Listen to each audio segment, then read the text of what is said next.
Tapi gue percaya kalau misalnya kita melakukan investasi, kita tuh bisa, gue pernah lakukan studinya juga ya. Jadi misalnya gini, misalnya kita invest let's say 10% per tahun yang kita dapat rata-rata gitu ya.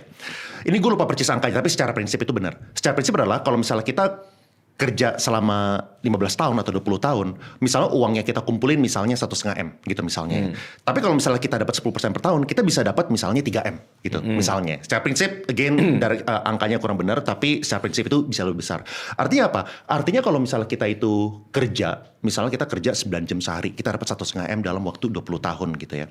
Tapi kalau misalnya kita investasi dengan kita dapat 10% per tahun, dari cuan investasi ini kita bisa dapat misalnya 2-3 miliar gitu. Itu kan sesuatu yang buat gue tuh nggak make sense. Nggak make sense kenapa? Soalnya kalau misalnya kita dapetin 10% per tahun, menurut gue nggak susah-susah amat gitu. Dan mungkin waktu yang kita luangin itu, kita butuh luangin misalnya 1-2 jam per hari, itu udah bisa.